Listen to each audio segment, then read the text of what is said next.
Entonces me daba como pena empezar con mi ignorancia, pero recordame cuál fue la crisis brava que te tocó a vos de canciller.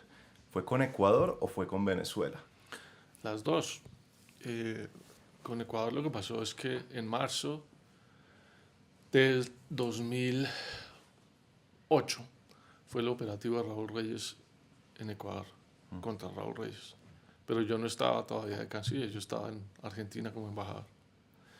Y yo arranqué el 17 de julio del 2008. Entonces, cuando había pasado eso, ya había bajado un poco la espuma más alta con ocasión de la cumbre de Río, en la cual estuvieron los presidentes de la región convocados de urgencia. Y ahí fue esa escena que alguna gente recordará, transmitida por televisión, donde Uribe expone por qué se hizo lo que se hizo y además le pide al final, o acepta pues pedir pues disculpas al presidente Chávez, al presidente Correa. Y hay una escena muy particular donde él se acerca donde Correa y Correa lo mira con una cara de Sí, odio lo recuerdo. fuertísima. Pero de todos modos, digamos, quedó latente las dificultades y a mí me tocó cuando empecé, entre otras tareas, negociar con Ecuador a ver cómo recomponíamos eso y tuve que negociar, digamos, de manera pues secreta, obviamente acordado con el presidente Uribe, pero sin que se supiera, con el canciller ecuatoriano y otra gente, a instancias inclusive del presidente Carter y su centro, de, pues el centro Carter que se dedicaba muchas veces a apoyar soluciones de ese estilo. Ya. Y bueno, eso fue. Entonces, lo de Ecuador tuvo desenlace en esa época. Venezuela, pues tuvimos como siempre subidas y bajadas, situaciones muy difíciles y en esa época la situación también venía muy difícil, aunque tuvimos momentos con Chávez, pues también en esos años de supuesta amistad y cercanía, pero en esa época también fue cuando Uribe le pidió a Chávez que si quería facilitar en las conversaciones con las FARC y entrega rehenes, pero Chávez empieza a meter directamente y llama a generales de Colombia y todo, y Uribe decide sacarlo de ahí, y eso genera una tensión adicional. Sí. Y tuvimos que denunciar al final también mucha información que teníamos de presencia de las FARC en Venezuela. Y llevamos eso a la OEA, a Naciones Unidas. Entonces eso implicó también tensiones con Venezuela muy duras. Y Porque, toda la situación de Latinoamérica en instancias de UNASUR y demás. porque había que negociar luego con Ecuador secretamente. Si se supone ya habían, pues, ya había ocurrido este acto simbólico entre presidentes. No, porque de todos modos fue un acto, digamos, como dice usted, más simbólico, pero Correa rompió relaciones. Ya. Además demandaron a Colombia ante la Corte Internacional de Justicia por un tema de fumigación en la frontera, que después no prosperó. Y, y se han roto las relaciones, la frontera estaba también hecha un lío. Y tomó mucho tiempo pues ponerse de acuerdo, ir avanzando en tanto programas de cooperación en la frontera como normalización de las relaciones. No sé si se acuerda, pero Ecuador, a instancias de un juez de sucumbíos cercano a la frontera, inició demandas penales contra el ministro de Defensa de Colombia, Juan Manuel Santos, y los altos mandos militares por supuesta crimen y asesinato de las personas que estaban en el campamento Raúl Reyes, en fin. Entonces había muchas variables en juego y el tema seguía siendo muy sensible públicamente. Sí. Correa seguía fijando una posición muy dura y Colombia insistió desde siempre que el ataque contra el campamento se dio no pretendiendo atacar a Ecuador ni atacar al pueblo ecuatoriano, sino básicamente porque desde hace mucho tiempo se sabía que Reyes estaba allá y que existía el riesgo de que si se alertaba a Ecuador se filtraba la información y Reyes se escapaba o se iba para otro lado. Entonces por eso tocaba manejar eso con mucha discreción. Ahora que lo recuerda, ¿no le parece como si hubiera sido otra vida? Sí, sí, claro. Eso fue en otra vida. En otra vida. Le tocó también el tema de la operación Jaque y de los No, símbolos de la ambulancia de la no, Cruz Roja. yo estaba en Argentina, como le decía, de embajador. No Mm. me tocó la liberación. Pero sí ya en la Cancillería me tocó algunos debates sobre el tema. Recuerdo una vez que llegué a visita a Londres y tuve una entrevista con un periodista famoso inglés que se llama David Frost, que ya se murió. David Frost se hizo famoso por una entrevista que le hizo a Richard Nixon. Maravillosa. Claro. Es un Que periodista. hay una película que es Frost Nixon. Exactamente. Claro. Es un peliculón. Ah, ese fue ¿y ese fue en Al el- Jazeera o algo por el No, estilo? no. Él tenía un programa, Ah, yo no me ok. acuerdo si era en la BBC. eh, y fui al estudio. Genial, porque él era un ícono, digamos, del periodismo internacional. Un tipo muy riguroso, muy serio. Y yo me divertí mucho en la entrevista, pero claro, de una el tipo me dijo, bueno, ¿y ustedes qué? ¿Se les ocurrió pues usar el símbolo de la Cruz Roja para un operativo militar? ¿Y usted no Sí. cree que eso pone en riesgo todas las operaciones de la Cruz Roja en adelante? Mm. Y entonces me acuerdo, yo le dije, vea, Colombia no tiene interés en suplantar a la Cruz Roja, pero ustedes tienen que, o sea, el mundo tiene que reconocer que ha sido la operación de liberación de rescate más fantástica y exitosa que ha habido quizá en buena parte de la historia de Occidente, donde no hubo una sola gota de sangre derramada por cuenta de la perfección de esa operación de una persona que llevaba más de 7 años secuestrada en la selva, donde muchos de los colombianos han tenido que pasar años ahí enterrados y han muerto inclusive. Entonces, bueno, pero recuerdo que en varias ocasiones obviamente me tocó lidiar con esa inquietud que había. Sí.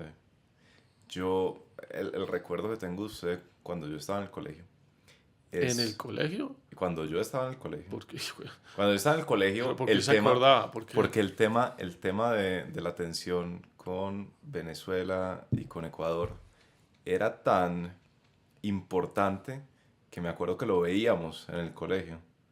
Yo no sé si esto era porque era Medellín y Medellín era particularmente uribista. uribista. No, Entonces nos emocionaba el tema. pero fue una época en que el tema sí dio para mucho. Hubo muchas cumbres internacionales que terminaron siendo pues series televisadas, porque Sí, fue una cosa sí, muy sí. fuerte.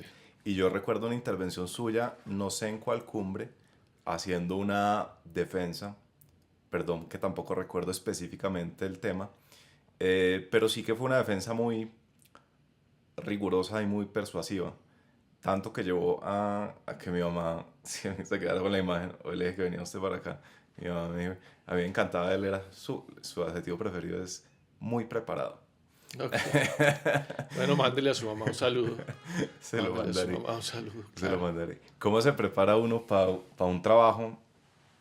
A ver, usted tenía un background en temas como de opinión pública.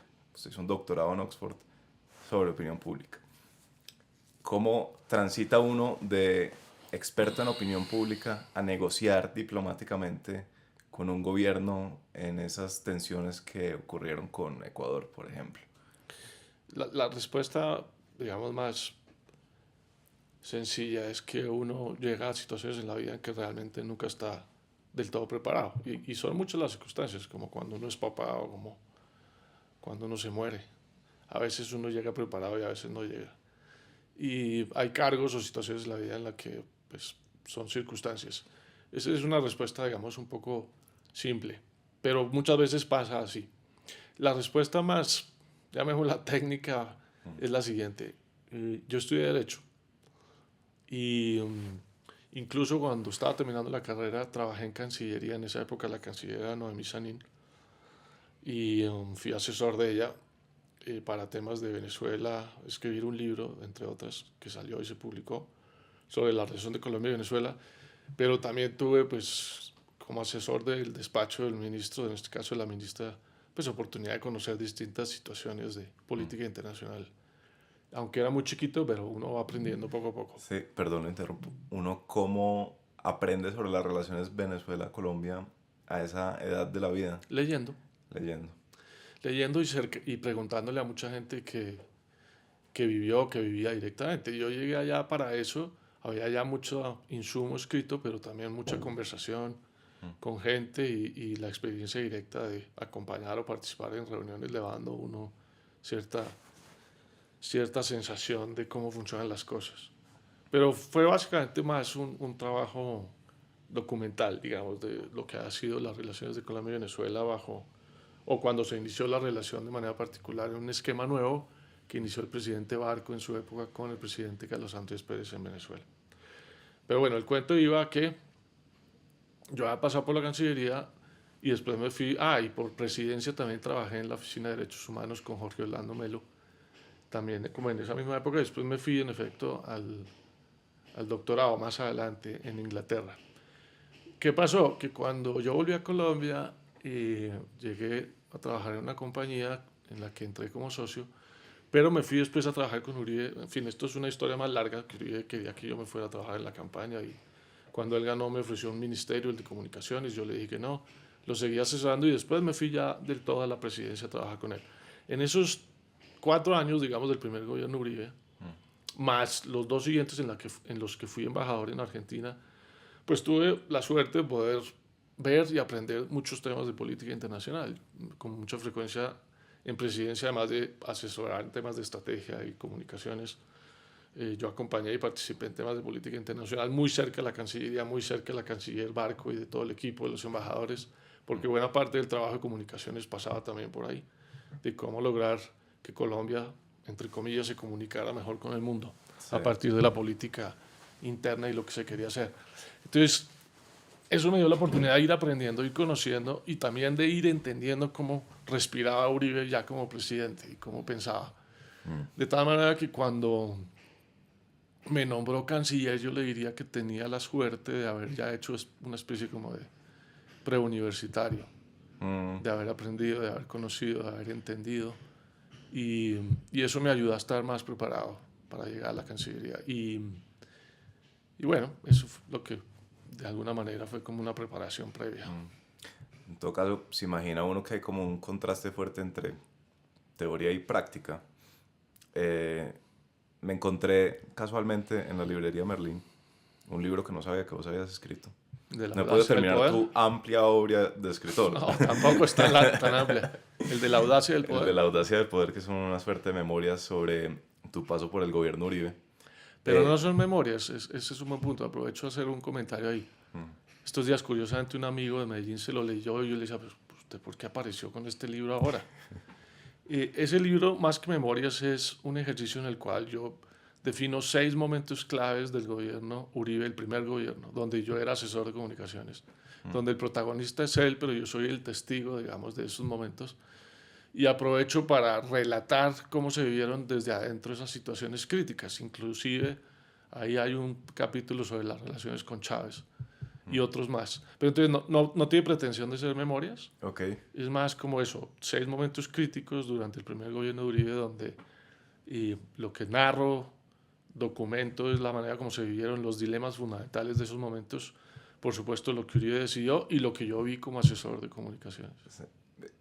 ¿Por qué haces la precisión con memorias? ¿Qué entendés por memorias? No, porque memorias en general son libros que buscan hacer un recuento mucho más exhaustivo, sistemático de lo que fue un gobierno, los temas fundamentales, sobre todo, digamos, en política pública o en ciertas situaciones. Yeah. Esto no tiene ninguna pretensión de memoria, de hacer un recuento. Sí. Realmente era más eso, era un personaje que tenía que asumir unas situaciones muy complejas en las que yo tuve la suerte de estar ahí y contar cómo lo vi, cómo lo vivió él y cómo lo vi yo y lo vivimos ahí. Sí. Entonces eso fue lo que me pareció interesante. Y a lo que yo iba es, en ese libro es muy evidente que la relación que se fraguó entre ustedes dos fue en un comienzo muy intelectual, si se quiere. Ustedes se conocieron pues de todos los lugares en Oxford. Ahí contás que hicieron una entrevista para una revista de la que vos eras corresponsal en el sótano de una iglesia, una escena pues un poco alucinante. Sí. Y casi que era una conversación muy elevada sobre ideas para Colombia, sobre cómo mejorar al país, que supongo que es como las conversaciones que se ven sobre Colombia. Y luego pues te resististe al ministerio que te ofrecieron y terminaste en todo caso metido de asesor de comunicaciones.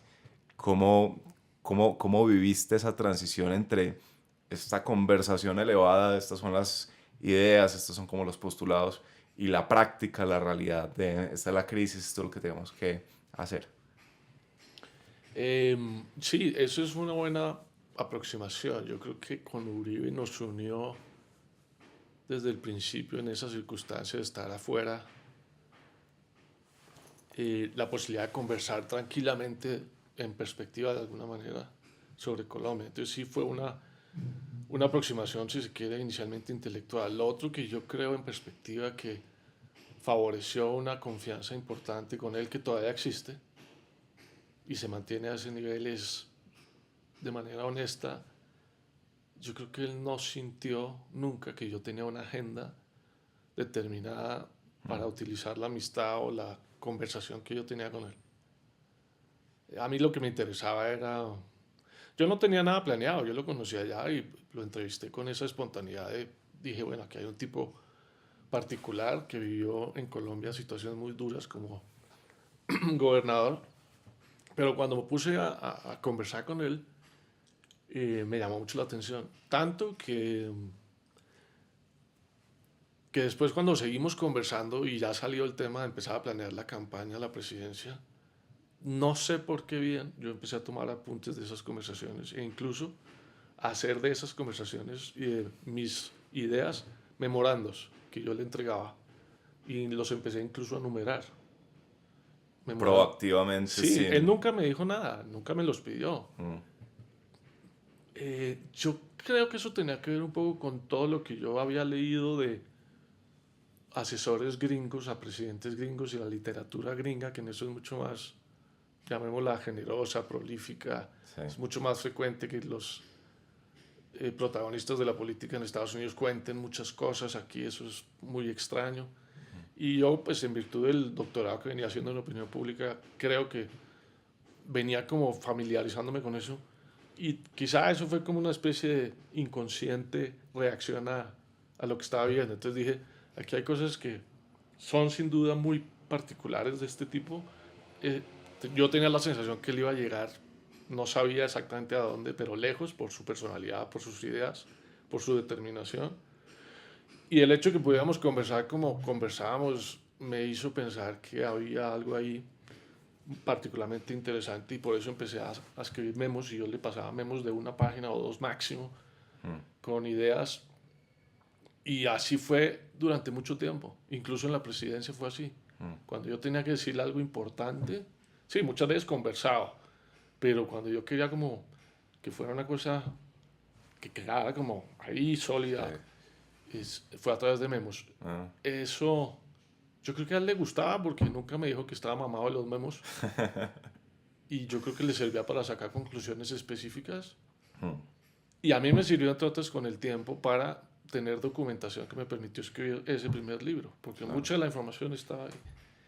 Entonces, bueno, usted me estaba preguntando otra cosa, usted me decía, ¿cómo llega uno de una relación, digamos, intelectual inicialmente a la estrategia? Bueno, pues la verdad es que yo de hecho también venía mentalmente, interrúmpame cuando quiera, ¿no? Porque aquí estoy haciendo un ejercicio como de memoria que hacía mucho no hacía.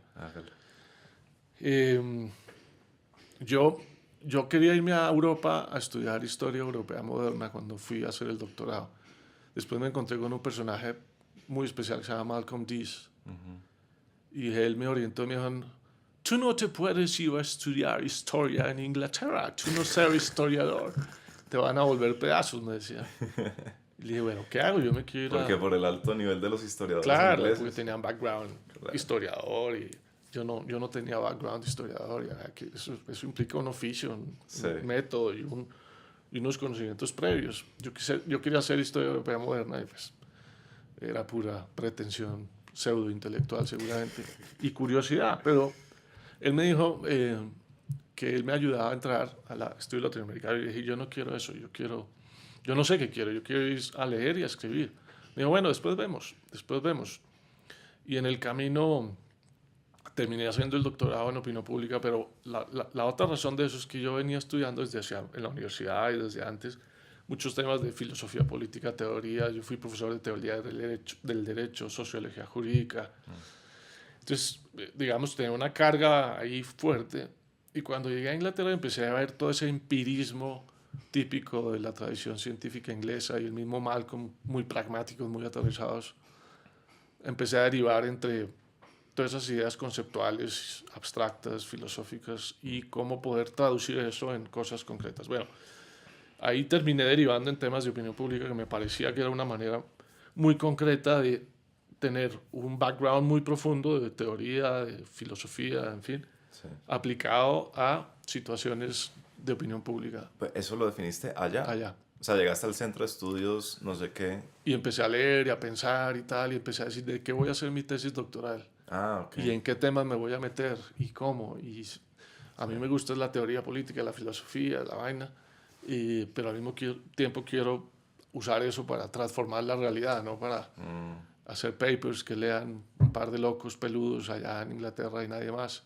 ¿Alguien te ayudó en esa decisión? ¿A No, guiarte en eso? no mucho leer, preguntar, conversar y eso, como entender la manera como los ingleses se aproximan a muchos de esos temas.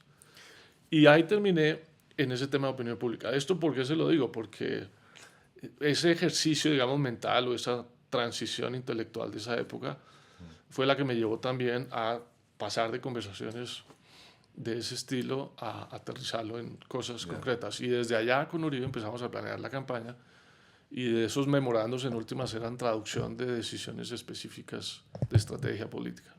¿Cuál es la diferencia entre leerse un libro aquí en el sofá de mi sala y allá en Oxford? ¿Cuál es la... El frío. Se llama frío. No, yo quería irme y no quedarme, porque creo que hay momentos en la vida donde uno necesita cambios significativos, y esos cambios a veces arrancan por cosas aparentemente intrascendentes. Ok. Sin duda leer un libro en un avión es distinto que leerlo en una casa, o sin duda estar usted sentado en una biblioteca donde sabe que hay siglos de tradición intelectual, a veces es distinto a leérselo en una oficina aquí en Bogotá. Y tiene que ver simplemente con el mindset, con donde usted tiene las ideas, los pensamientos, las emociones.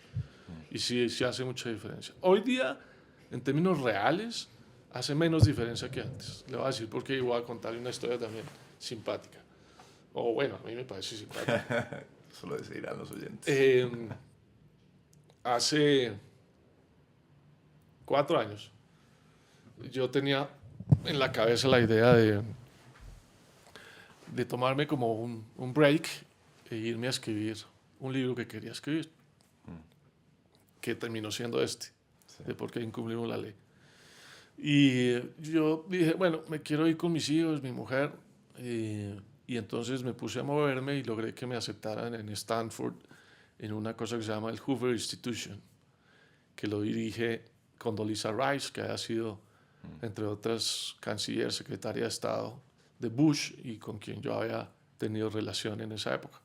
Después vino el gobierno, el siguiente gobierno de Obama, donde fue Hillary Clinton la canciller, y ahí también tuvimos relaciones, pero con Condoleezza hicimos una muy buena relación. Y a través de ella me aceptaron en el Hoover Institution, y yo me iba a ir a Stanford a escribir ese libro. ¿Por qué? Por eso, porque me parecía que era importante en ese momento de mi vida vivir esa experiencia y tener la cabeza puesta en otro lugar. Sí. ¿Qué pasó? Vino la pandemia, y en lugar de Stanford terminé en Subachoque, encerrado, pero ahí pude escribir el libro. Que entre otras era mi otra pregunta. Yo estaba entre preguntar lo del sofá de la sala y Oxford, o cuál O es la diferencia Subachoque. entre Stanford y Subachoque. Bueno, entonces ahí le voy a responder, Hoy día no hay mucha diferencia en términos prácticos, porque este libro lo pude escribir desde Subachoque porque todo está en internet. Bueno, primero porque la literatura, mucha de esa ya me la ha leído, pero igual si no la hubiera leído, la hubiera encontrado en internet. Muchos libros que necesitaba consultar los pude leer en internet. Muchas de las charlas y de personas con las que me interesaba hablar en Stanford las tenía en internet. Algunas conversaciones con la gente que estaba en Stanford las tuve en internet. Y esto no existía cuando yo me fui a Oxford. Entonces, desde el punto de vista operativo, es bastante distinto, es bastante fácil hoy día conectarse con el conocimiento universal. Eso es obvio. Pero a pesar de que el libro salió por supuesto, la sensación de estar en un lugar de esos o la oportunidad de que su mindset esté conectado con eso ayuda mucho. Y eso hace diferencia. Y uno a veces no cree, pero la infraestructura más simple hace una diferencia mental enorme. Claro, la disposición del ambiente. Y eso aplica desde el orden que facilita un metro o una buena autopista al despelote de una calle hecha un desorden, hasta el sitio donde usted se lee un libro.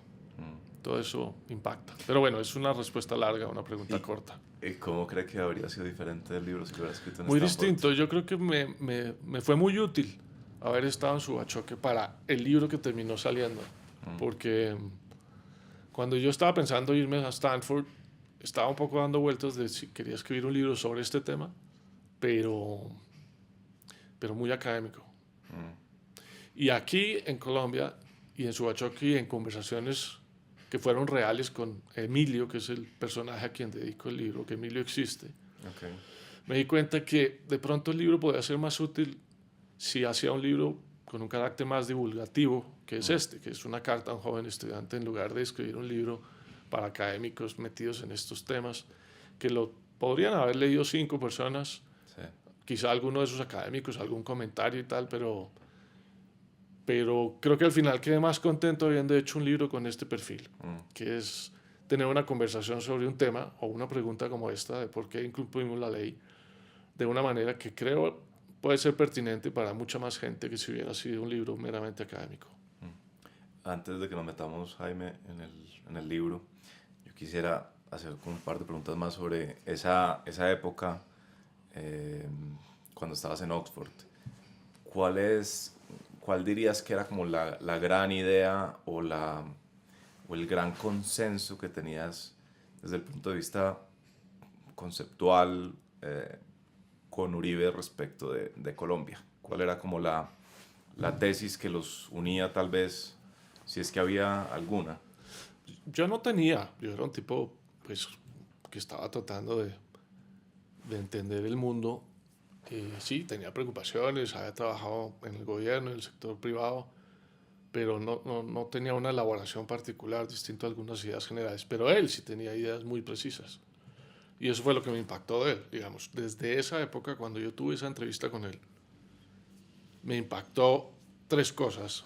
Una, la defensa de la seguridad como un valor democrático, es decir, como un principio sobre el cual, si una democracia no cuenta con seguridad básica para todo el mundo, no hay forma de ejercer libertades.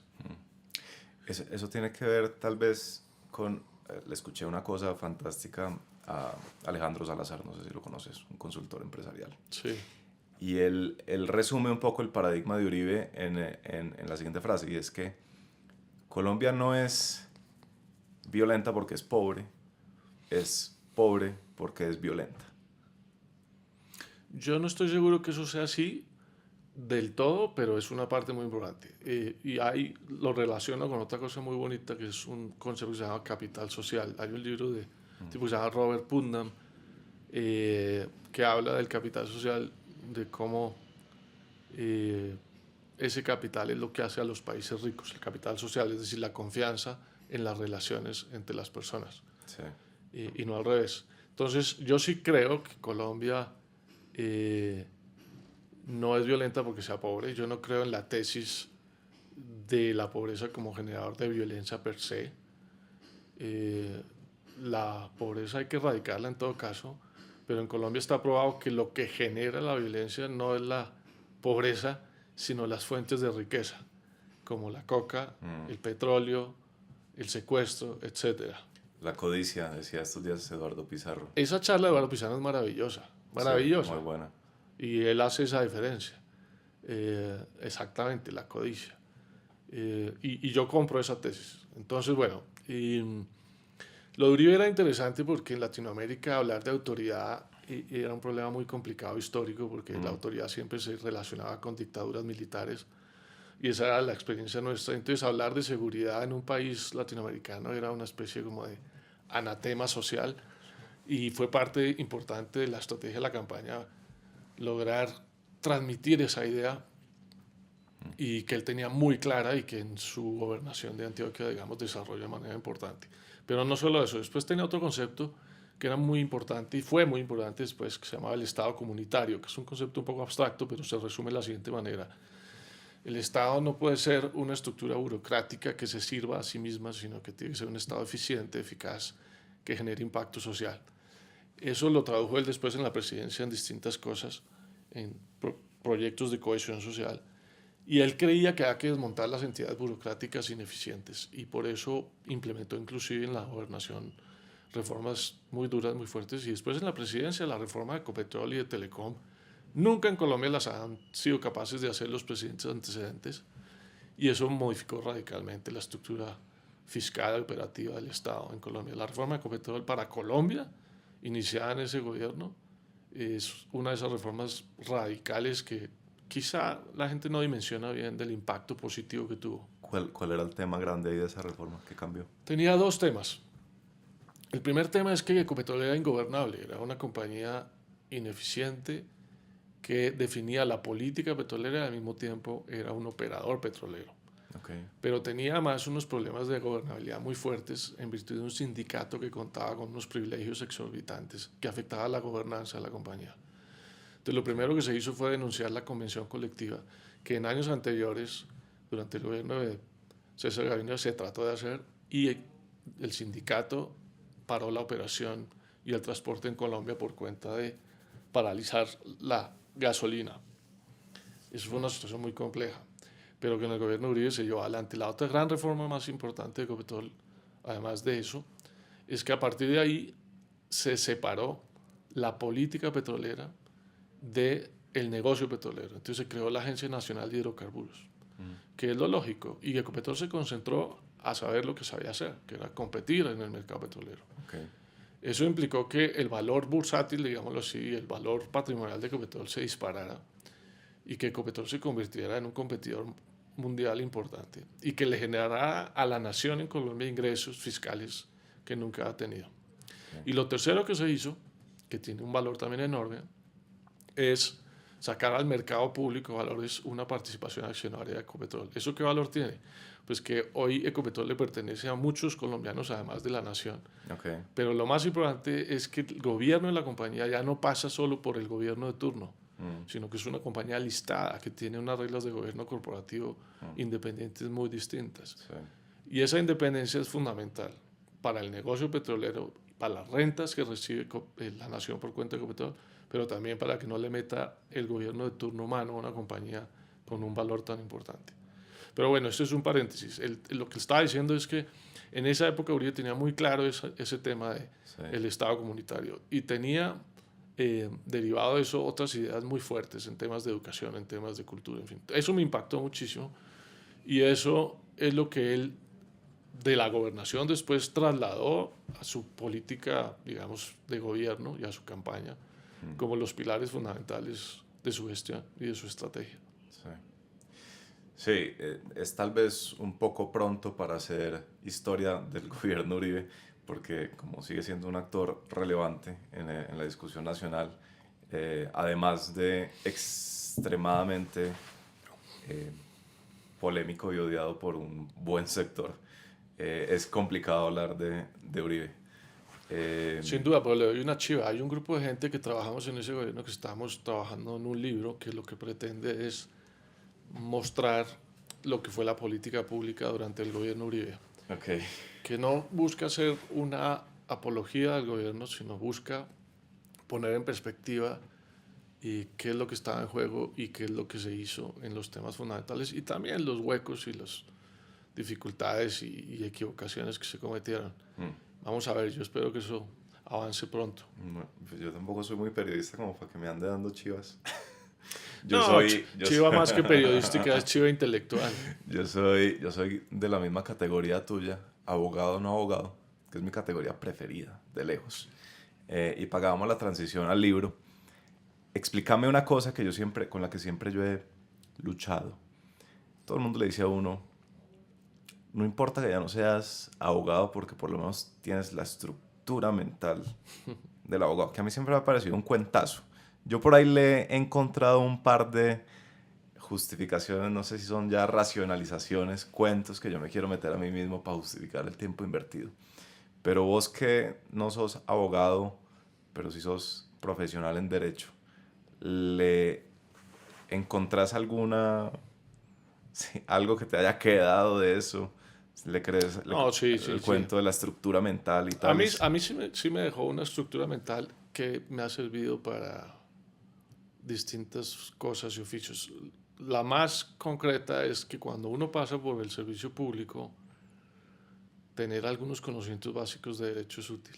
Ok, Una especie de noción de cómo funciona la estructura jurídica de un país, empezando por la Constitución, le ayuda a uno a procesar ciertas cosas. Tener algún sentido de los principios generales del derecho le ayuda a uno a buscar opciones o a saber por dónde no se puede meter ya. en discusiones relevantes de política pública. Y a veces incluso entender la jerga de los abogados o usar esa jerga también resulta útil. ¿Para confundir o qué? No, para argumentar, para argumentar. Porque en últimas, mucho del oficio de política pública a esos niveles pasa pues por el Congreso, pasa por las Cortes. Ok. Entonces hay lenguajes o expresiones que tocan lugares comunes. Eso sin duda me sirvió. Después me ayudó como para tener una comprensión por lo menos teórica de las instituciones y del Estado, en fin. Entonces a mí en particular, por la carrera que desarrollé después, sí me sirvió. Y algunas ideas también, yo después de salir del gobierno pues estaba más vinculado al sector corporativo, tanto por actividades personales como por juntas directivas en las que estoy. Y, y sí, todo eso en general me ha servido. La verdad, en mi caso particular, no es el de todo el mundo y por lo visto no mucho el suyo. Sí, sí me ha sido útil, sí me ha sido útil en eso, Sí. en una estructura básica. Pero vos, a ver, evidentemente te has alejado, pues nunca has sido abogado, ¿cierto? En ejercicio. Porque recaíste, ¿cómo volviste a escribir un libro sobre la ley? Bueno, eso es una paradoja doble. La primera paradoja es la que menciono en el libro mismo y es la siguiente. Nosotros desde que nos levantamos hasta que nos acostamos estamos rodeados de leyes, de normas. Uno se levanta a una hora porque hay una norma social, incluso normas legales que establecen horarios de trabajo, porque la gente sale de su casa para llegar a la oficina, porque los bancos los abren a tal hora, porque, en fin. Pero desde la levantada hasta usted sale a transitar y tiene que coger por la izquierda o por la derecha, dependiendo de las reglas de tráfico. O usted usa un celular que está arreglado en su servicio, en su pago, en el contenido que usted puede poner. Y cuando usted se va a vacaciones, tiene que coger una cantidad de normas, hasta para morirse hay normas, ¿no? Uno no se puede morir fácilmente. Está muy regulado todo eso, ¿no? De lo que usted puede hacer, de lo que puede dejar, de qué pasa con sus herederos o no, en fin. Y no obstante, que estamos sometidos, digamos, a reglas permanentemente, todos los días, a todas las horas, vamos a las facultades de Derecho y a uno en las facultades, aún hoy, en la buena parte de las facultades del mundo, a uno le enseñan lo que dicen las leyes. Y eso es como el grueso de la estructura de las facultades de Derecho en el mundo. Pero pocas facultades o en muy poca medida le dedican tiempo a entender cuál es la relación entre las leyes y los sujetos de esas leyes. Sí, que piensa la gente con respecto a las leyes, qué considera las personas o consideramos frente a la obligatoriedad o no de esas leyes, a su cumplimiento, a cómo operan en el día a día. Y hay un vacío enorme, que lo han llenado otras ramas del conocimiento, que no es el derecho, lo ha llenado la psicología social, la sociología, las ciencias del comportamiento. Hoy día un poco más la neurociencia, que esos son avances muy importantes, y otras disciplinas incluso como la física social, en fin, pero no el derecho. Entonces, pues esas son preguntas que a mí siempre me han rondado en la cabeza y esa relación incluso surge de la preocupación de la opinión pública. La opinión pública es un típico fenómeno de comportamiento colectivo que tiene que ver mucho con los comportamientos de cumplir o incumplir la ley. Entonces, el común denominador de todo esto es esa preocupación por cómo actúa la gente colectivamente. Eso es una preocupación que me ha acompañado siempre y que se manifiesta en este libro. pero también desde el punto de vista más concreto y de observación es la que dije, y es que es muy llamativo que en el mundo del derecho la relación entre las leyes y las personas es marginalmente considerado y no como un factor determinante en últimas de qué pasa con las leyes. Sí. Yo creo que usted, Jaime, se pegó un tiro en el pie poniendo ese título, porque se le quedó muy fácil a los periodistas, que me imagino que la pregunta que le hacen a usted todos los días es: Jaime Bermúdez, ¿por qué incumplimos la ley? Y esa es la que usted me quiere hacer. Esa es la que yo consideré toda la mañana no hacerle, y no se la voy a hacer, tengo una mejor. Entonces venga, hablemos de él. Pero le doy una respuesta a eso. Sí, me pegué un tiro, pero fue deliberado porque me parecía que esa era la pregunta relevante. Esa es la pregunta esencial. Pero oiga esta historia que es muy bonita que cuento en el libro. Este libro, pues, como le conté, surgió hace 4 años, 3 años. Y una vez iba con mis hijos, que en esa época tenían 15 y 13 en el carro, y les conté de qué se trataba el proyecto. Y fue maravilloso porque mi hija me dijo: uy, ya te tengo el título. Y dije: ¿cuál? Y me dice: el para qué de la ley. Y dije: wow. Y mi hijo, ella es racional, analítica, y mi hijo, que es artista, músico, en esa época, 13 años, ya lo era. O sea, usted tiene los 2 hemisferios del cerebro ahí. Totalmente, en una sola casa. Totalmente. Y el tipo me dice: ya te tengo la portada. Le digo: ¿cómo? Me dice: una marioneta que tiene 5 hilos, de los cuales 3 están rotos. Y dije: miércoles. Totalmente capturado. O sea, le pegaron en la pepa. Le pegaron en la pepa. Sí. Conceptualmente, cada uno en su hemisferio. Me pareció magistral, me pareció maravilloso. Y luego usted, por supuesto, descartó ambas sugerencias. Sí, y la portada y no me tiene ha costado, la marioneta. y me ha costado, y lo hice también deliberadamente. Pero entonces la pregunta, me parecía que era la pregunta que había que abordar. Y aunque fue un tiro en el pie, le implica a uno hacer un ejercicio mental de simplificación. Porque esa es la pregunta que me hacen siempre, en todos los escenarios, no solo en ese, porque en últimas yo tengo que responder a la pregunta. Sí. Y me ha implicado hacer un ejercicio, sobre todo para temas periodísticos o conferencias, ser capaz de responderla en un párrafo.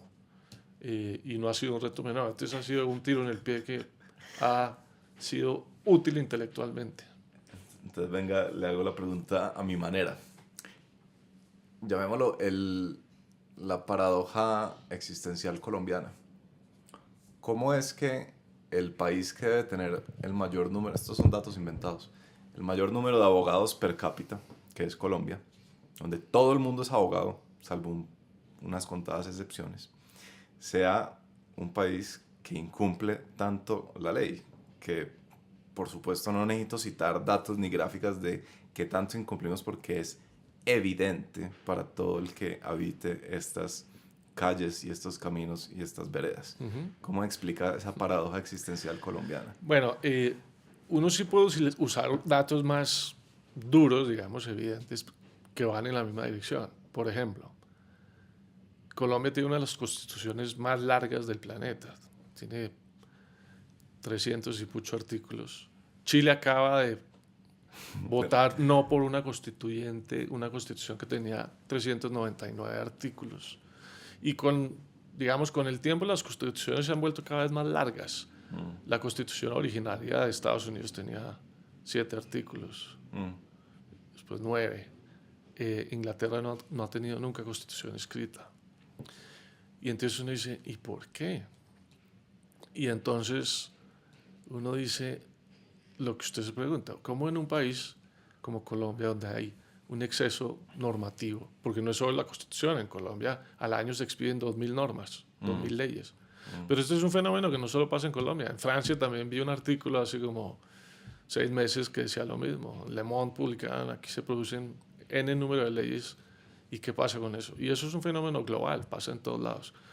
Y entre más situaciones conflictivas sociales, pareciera que hubiera más propensión a expedir leyes, porque existe una especie de populismo normativo o una especie de fetichismo normativo que considera que por el solo hecho de expedir una norma, de hacer un enunciado en un papel, vamos a modificar los comportamientos.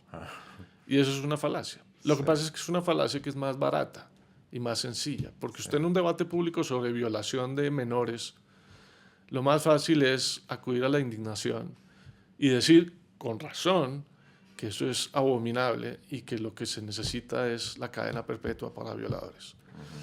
Pero no hay una discusión previa, seria, rigurosa, de decir, bueno, ¿qué es lo que realmente puede llevar a disuadir a un violador a hacerlo? Y entonces hay que devolverse en la cadena a etapas mucho más complejas, como decir, ¿qué es lo que hace un violador? ¿O cuáles son los contextos sociales que facilitan la violación? Entonces entra uno en capítulos, por ejemplo, como la violencia intrafamiliar o la cultura social de base. O después temas muy complejos como la capacidad de aprehensión de los delincuentes por parte del Estado. Y después la capacidad de juzgar, y después la capacidad de someter en una pena, etc. Y muchas otras situaciones complejas. Entonces, de nuevo, hay una creencia no solamente colombiana, universal, pero hay países más sensatos o más razonables o que tienen estructuras normativas mucho más sólidas que resuelven eso mejor. Pero la pregunta es esa. La pregunta es, en efecto, ¿por qué la gente cree que con expedir una norma vamos a modificar el comportamiento cuando la evidencia nos muestra lo contrario? Y el libro responde a eso, pero léaselo. Es que leer su obra extensa no es tarea fácil. Pero La obra extensa, esta es voy. extensa, es un librito chiquito, pero no, bueno. No, yo digo su obra ¿Conceptual? comprendida. No, pues por supuesto. Ya, sus sí.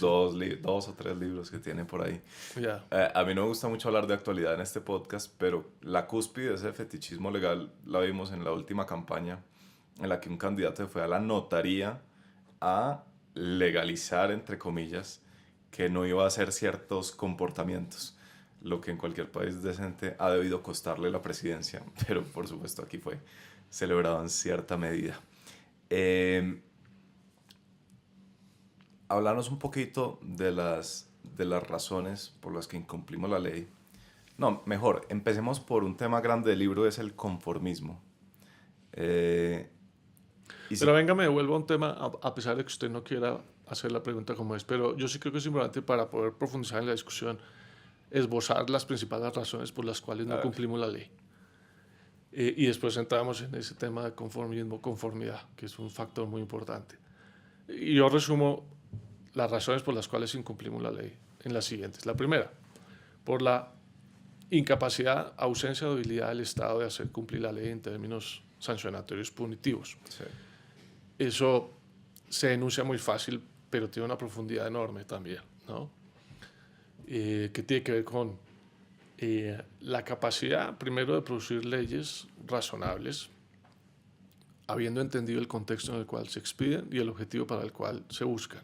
Pero después, por toda la capacidad institucional de que una vez una ley es sancionada y entra en operación, tiene que haber un andamiaje institucional que permita seguir el cumplimiento e incumplimiento y que permita después aprehender a los incumplidores o reconocerlos para después poderlos sancionar. Claro.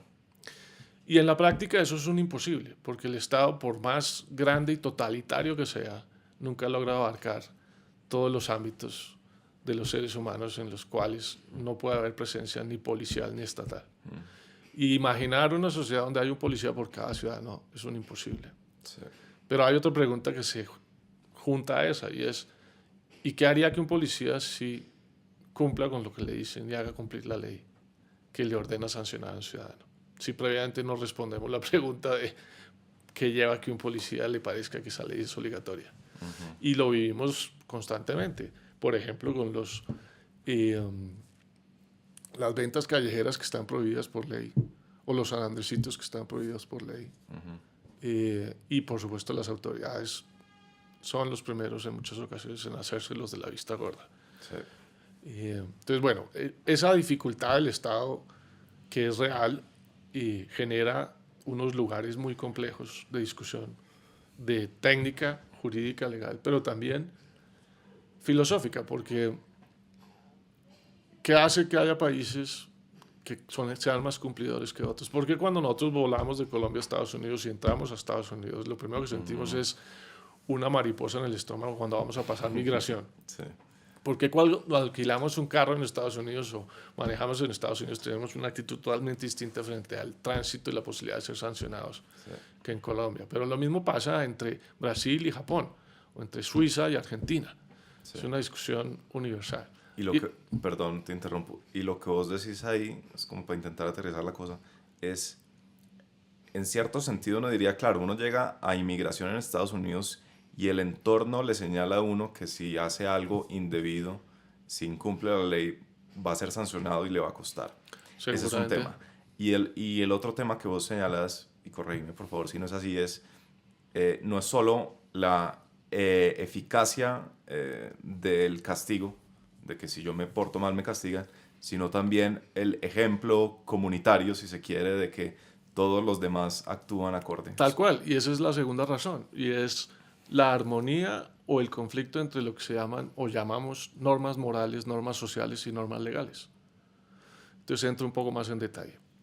Una norma moral es cuando usted hace algo porque intrínsecamente cree que eso es bueno o malo, así nadie sepa. Cuando usted dice mentiras y así nadie de su entorno sepa, usted puede sentir un reproche interior o no sentirlo, y esa es su moral, la que le dice, haber acusado a esta persona así nadie más sepa que es falso, me hace sentir mal, eso es un reproche moral. Una norma social, por ejemplo, de no salir desnudo a la calle, o saludar cuando usted entra a un lugar, o no fumar hoy día en un lugar público, etcétera, y muchas otras, son normas en las cuales es el entorno social el que define lo que está bien y lo que está mal, lo que es aceptable y lo que no es aceptable. Ya no es un entorno moral, es fundamentalmente su entorno, eso que usted decía, el ejemplo. Y eso tiene que ver con dos consideraciones.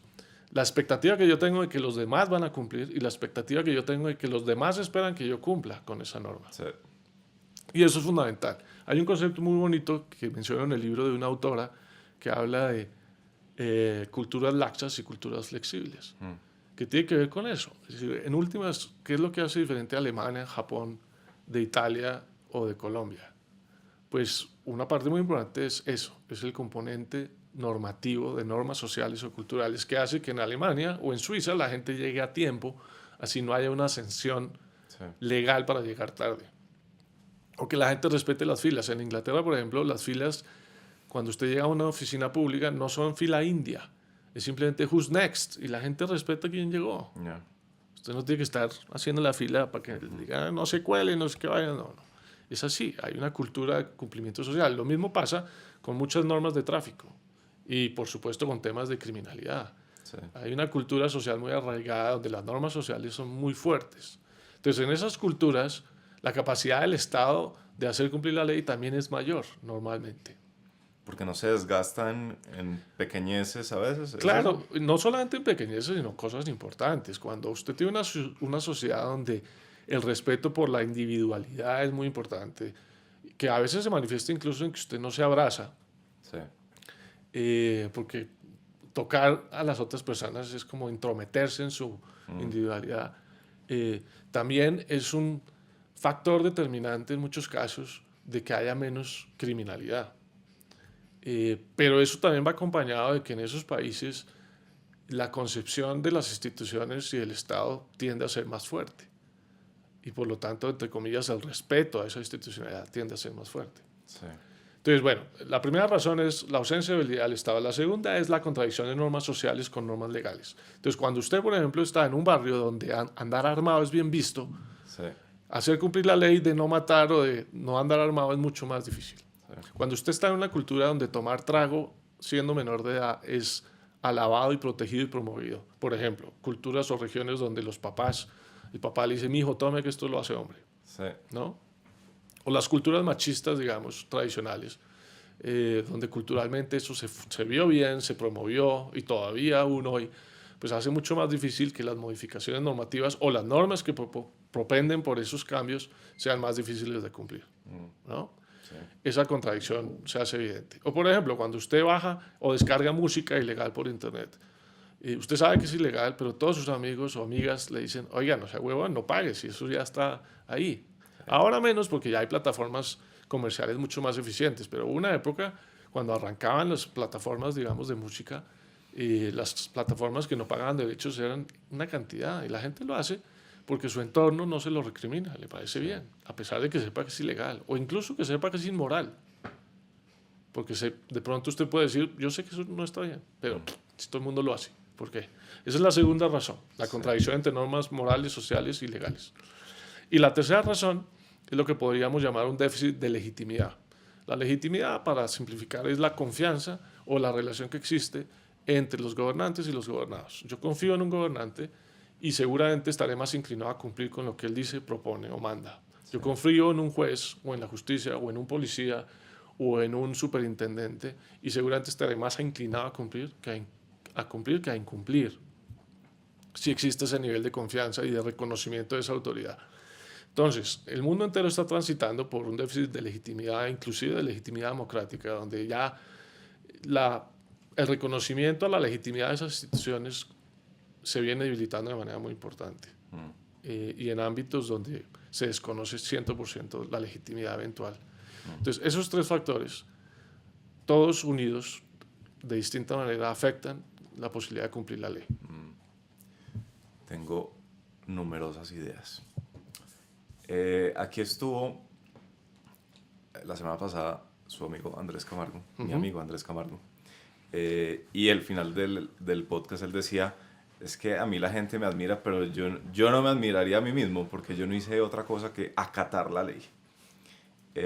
Lo que me hace pensar, y aquí pues quedó comprobado, demostrado, fuera de duda de que es un caso legal absolutamente absurdo, y aún así Camargo acató la ley y la condena de los 5 años de cárcel, que era, como dijéramos, era un costo extraordinario.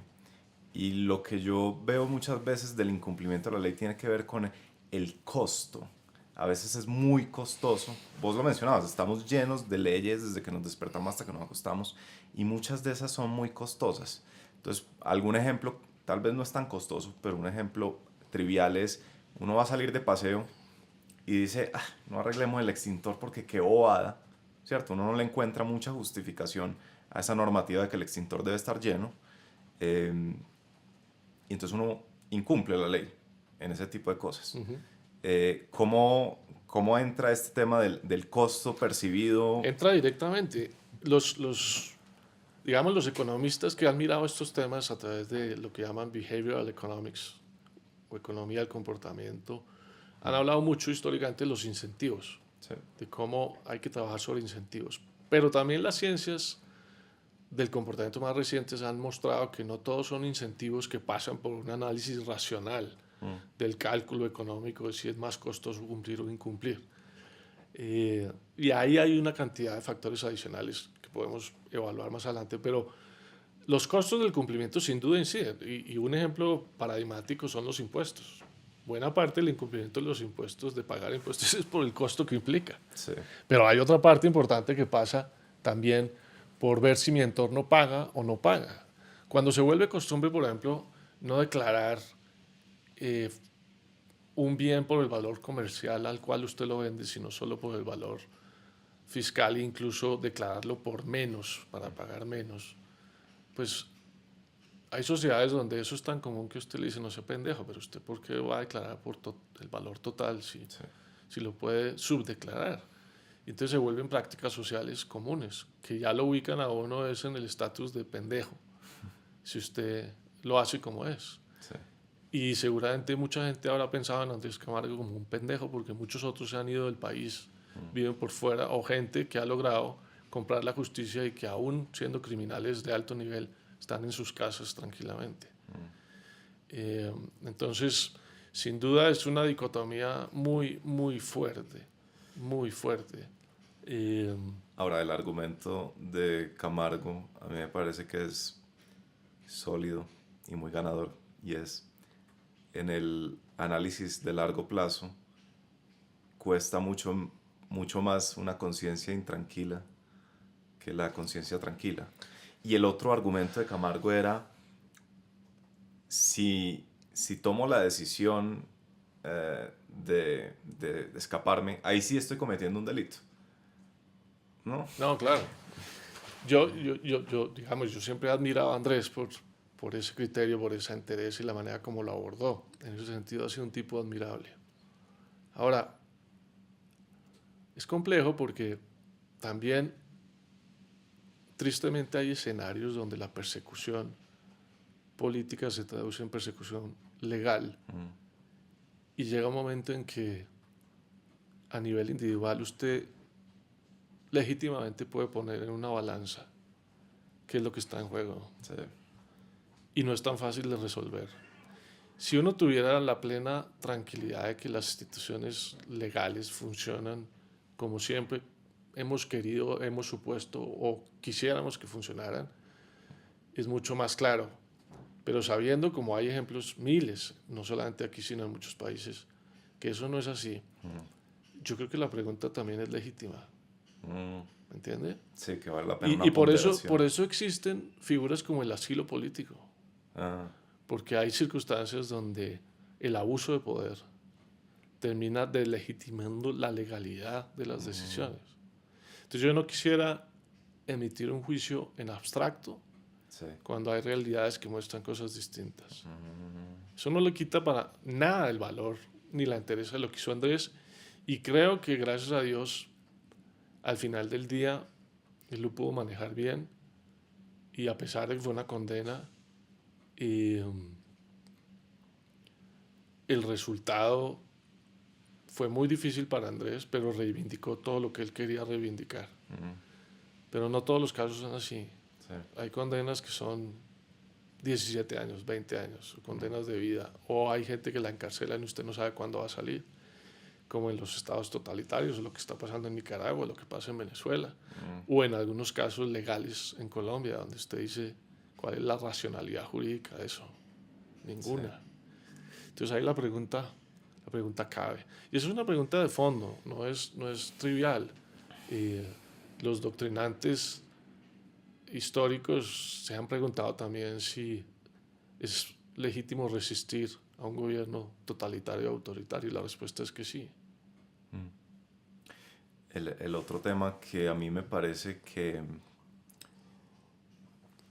está directamente ligado al incumplimiento de la ley tiene que ver con que no hay claridad de cómo sería la alternativa para muchas personas. Yo estuve el año pasado viviendo 2 meses en Madrid, que fue una oportunidad maravillosa, y fue la primera vez que yo entendí el valor de la ley después de 5 años de estudiar Derecho. Fue la primera vez que yo percibí porque se siente en el ambiente. Porque cuando hay un consenso tácito social de que uno debe actuar conforme a ciertas normas, la vida es mucho más agradable en el sentido de que es predecible, en el sentido que hay muchos menos costos de transacción que llaman. Lo que quiere decir que uno no tiene que mirar como en Colombia, que uno mira a los carros a ver si alguien va a arrancar durante el paso peatonal, ¿cierto? Mientras el semáforo está en rojo. Es así, tal cual. Una sociedad predecible es muy valiosa en ese sentido. Y yo creo que la gente no tiene tan claro eso. No, la gente no lo tiene tan claro. Fíjese, cuando uno va a entrar al estadio, es como una guerra. Sí. Es una guerra. ¿Quién entra? ¿Quién se cuela? ¿Cuál es la puerta? La joda. Cuando usted va a un partido de fútbol o un evento colectivo en algunos otros países más civilizados, esa tensión no se vive. Y lo que la gente no logra entender, porque no lo ha vivido, no lo ha percibido, es que si usted hace fila o incluso cede el turno, es posible que usted entre más rápido. Así se genera esa guerra por entrar descontrolada. Y eso se traduce en todo, en el tráfico. Cuando hay un trancón en un semáforo, si la cultura cooperativa fuera, yo le doy paso a este y por lo tanto el siguiente me da paso a mí, sí, funcionaría mucho mejor. Y eso es un círculo vicioso o un círculo virtuoso. Pero es así tal cual como usted lo está diciendo, tal cual. Sí. A propósito de esos círculos virtuosos, en el libro, para que quede claro que sí lo he leído, vos traías a colación un chiste de un británico que decía, es muy importante, digamos, que que para que estas normas de comportamiento civilizado se perpetúen, fueron clave los primeros 4 milenios. Sí, es así. Porque las normas sociales tardan mucho tiempo en general en construirse y en solidificarse. Sí. Y sobre esas se construyen las normas legales. Y entonces a veces se nos olvida que eso es así. Por ejemplo, el Estado moderno que hoy conocemos tardó siglos en consolidarse y aún hoy hay aspectos fundamentales que están en entredicho. Por ejemplo, la costumbre o el uso de usar cubiertos a la hora de comer tardó siglos en consolidarse. Y así, con una cantidad de normas sociales que hoy damos por sentadas, el hecho de usar zapatos, el hecho de estar vestidos, el hecho de transitar por la derecha y no por la izquierda, tantas cosas, tardaron siglos. Camas no hubo durante muchos milenios, ruedas tampoco las hubo, ni hablar de los computadores ni los teléfonos celulares. Entonces, esas modificaciones tienen una incidencia sobre las normas sociales, los comportamientos y todo eso tarda en efecto mucho tiempo. Ahora, hay situaciones donde las normas sociales y las realidades alteran los comportamientos de manera dramática, para bien o para mal. Uno de ellos fue, por ejemplo, la pandemia. La pandemia, fíjese que disparó unas reacciones de vulnerabilidad, pero que también implicaron modificaciones de comportamientos que tuvieron lugar en menos de un año, en menos de meses. Por ejemplo, el saludo, por ejemplo, obviamente el uso de la máscara, etcétera, etcétera. Incluso la virtualidad como moda o como forma de vida. Eso lo cambió fue una circunstancia que generó unas nuevas normas legales y que se terminaron convirtiendo en una especie de práctica social. Sí. La virtualidad es una de ellas. Y no fue en siglos, fue en un par de años o incluso en meses. Sí. ¿No? Entonces, hay escenarios también donde uno observa modificaciones de comportamientos sociales que implican modificación de comportamientos legales. Le doy otro ejemplo. Dos ejemplos. Eso de no fumar en los lugares públicos, eso hasta hace relativamente poco existía. A mí me tocó vuelos en avión donde uno podía fumar. En los buses se podía fumar. En clase en la universidad yo fumaba. Joder, madre. Y pues soy viejo, pero no tanto. O sea, ¿Y usted llegó a fumar en una vez? Sí, claro. No, yo no me acuerdo si fumé, pero me acuerdo las líneas de fumadores. Y en los buses y en clases sí fumé. Eso hoy día es una locura. Y hoy día es una locura, pero no porque haya un policía en el avión que le diga a uno que donde usted prenda un cigarrillo en un avión, lo linchan.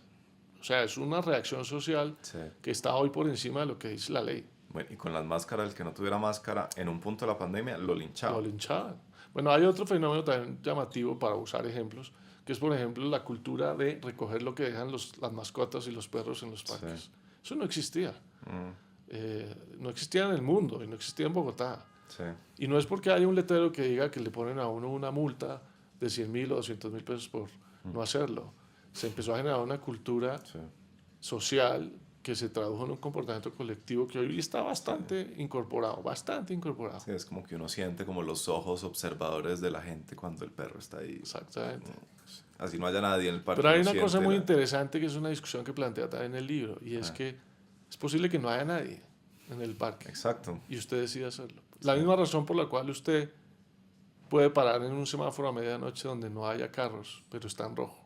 Y uno dice, ¿y por qué? ¿Qué es lo que hace que usted considere es una norma que debe cumplir a pesar de que nadie lo vea y a pesar de que sea virtualmente imposible que lo sancionen?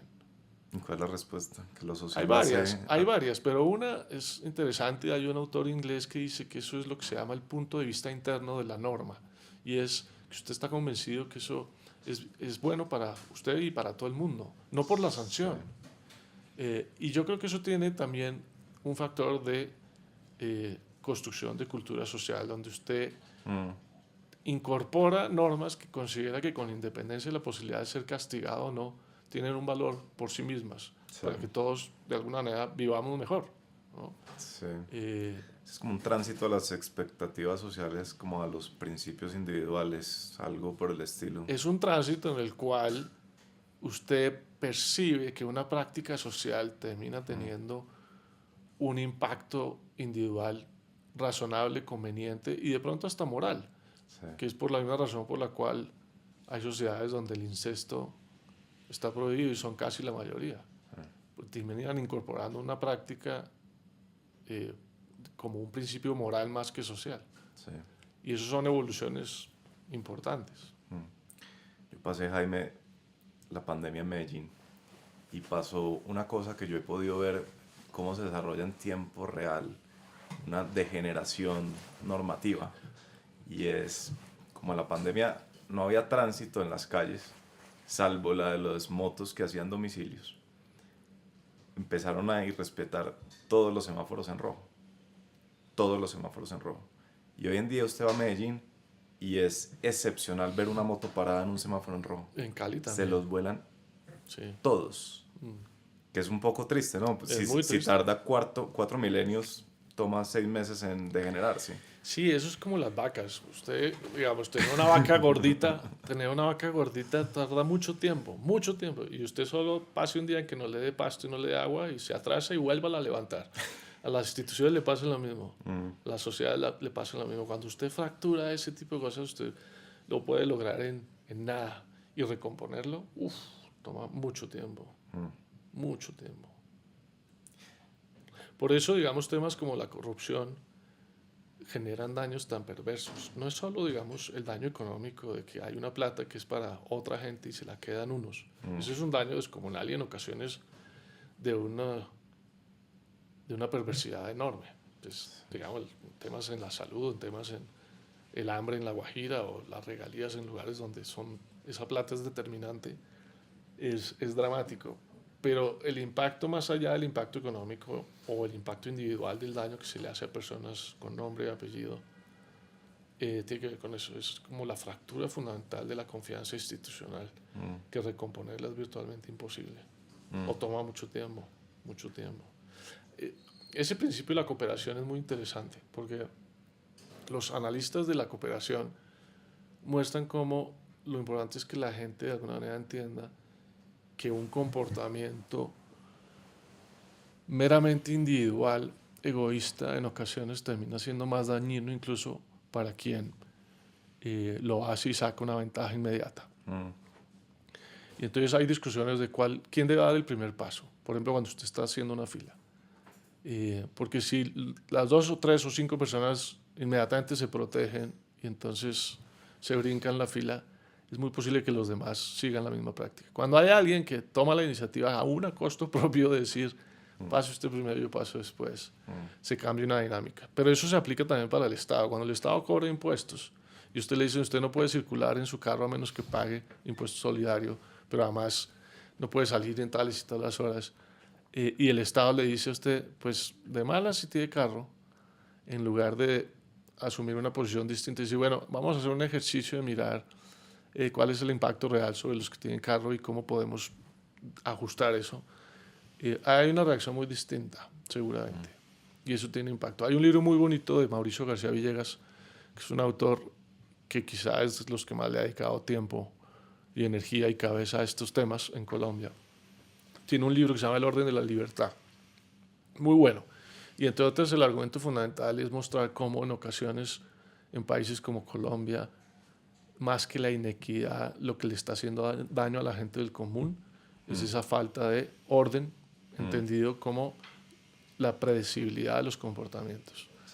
Sí. Y el tema del tráfico termina siendo la fuente primaria, por ejemplo, de muertes, tema de motos en Colombia hoy día, o, por ejemplo, el acceso, digamos, ordenado a ciertos servicios públicos en lugares complejos. Sí. Termina afectando mucho más a las personas que el mero hecho de ser, digamos, o más pobres o menos pobres. Esa fue como dirías que esa fue la motivación fundamental tuya para escribir este libro, como es una visión de ojalá algún día tuviéramos una sociedad ordenada y por lo tanto libre, según el argumento de Villegas. Digamos que yo no tenía la pretensión de escribir un libro de pretensiones éticas, en ese sentido. Claro, todos soñamos con eso, pero yo no quería hacer un libro que en últimas dejara la sensación de que hay unas prescripciones éticas que si las cumplimos todos podemos vivir mejor. Claro, yo creo en eso, pero no quería usar un libro para transmitir esa idea. Sí. De hecho, mi libro es bastante pesimista. Mi libro termina diciendo, en el fondo, una cosa que es, estamos atravesando por una transición cultural muy fuerte, no en Colombia, en el mundo entero, de relación de los individuos entre sí y con las instituciones, donde el Estado está sufriendo, donde la sociedad está sufriendo, donde el conflicto social y las manifestaciones sociales polarizantes son el día a día, donde la protesta social alimenta la política en el día a día, y la dificultad de construir acuerdos básicos, mínimos, o reconstruir normas sociales que permitan eso va a ser muy difícil y va a tomar un buen tiempo. Ese es un mensaje latente en el libro, con una frase que me gusta mucho de otro autor que dice: a cada revolución le llegan sus instituciones, y esa es la mirada un poquito optimista al final, y es: ese reacomodo nos va a hacer sufrir a todos, nos va a tardar años, hay que revisar todo ese arreglo institucional, hay mucho oficio por hacer, pero al final vamos a encontrar cómo acomodarnos para volver a cierto tipo de orden razonable. Pero no soy optimista de que sea rápido, pronto, ni que haya una fórmula. Nos quedan 3 minutos, Jaime. Yo quisiera preguntarte 2 o 3 libros o autores que hayan marcado tu concepción, tu visión del mundo, que han sido significativos en ese sentido. Yo soy poco amigo de esas, pues iba a decir de esas preguntas, pero sobre todo las respuestas, porque las preguntas siempre son mejores que cualquier respuesta. Porque tanto en música como en vinos, como en libros, depende del momento, de la hora, de la situación en que uno esté. Hay un autor español que dice: cada libro tiene su lector y su hora. Sí. Entonces a mí me cuesta mucho escoger 1, 2, 3, ¿no? Sí. En este ejercicio último, por ejemplo, libros muy importantes para mí, uno que se llama Conformity, de un autor que considero hoy día de los más importantes, que se llama Cass Sunstein, que es un tipo maravilloso, profesor en Estados Unidos, que me parece muy importante. Del lado de él hay un libro que creo que ha sido revolucionario en todo este tema de ciencias sociales, que es el de David Kahneman sobre Think Fast and Think Slow, de pensar rápido y pensar despacio. Él es psicólogo, pero premio Nobel en economía. Sí. En fin, y así puedo citar algunos, pero... Sí, déjame, te la cambio y te la preciso para que sea tal vez más útil. ¿Algún libro que te haya sido especialmente útil durante el servicio público? Los 2000, algo así, que recordes de esa época que te haya servido. Sí, hubo libros muy útiles en el servicio público, pucha. No tiene que ser sobre el servicio público, pero que hayas leído en ese momento. No, a mí, digamos, en este tema de análisis político enfocado como a la consultoría, hay un autor muy complejo, se llama Dick Morris, muy polémico, pero él escribió un libro que me fue muy útil para aterrizar mucho de esto, que se llama The New Prince, el nuevo príncipe. Yo no respeto ni admiro a Dick Morris digamos, en lo que hace, pero leí varios de sus libros y en su momento fue un libro útil, diría yo. No un gran libro, pero un libro útil. Pero grandes libros, se encuentra uno muchos. Ahorita, por ejemplo, me estoy leyendo uno que me tiene tramado, que se llama Magníficos Rebeldes. De Andrea Wolf. Uy. Y ya leyó La invención de la sí, naturaleza. Claro, fantástico, ¿no? Ese libro es magistral, en todo sentido, en cómo está escrito y en el personaje. Sí. Pero también es como una continuidad y tremendo, qué capacidad de esa mujer. Y bueno, libros, pues hay miles maravillosos, pero sí, se encuentra uno con libros en un momento dado donde le dan a uno...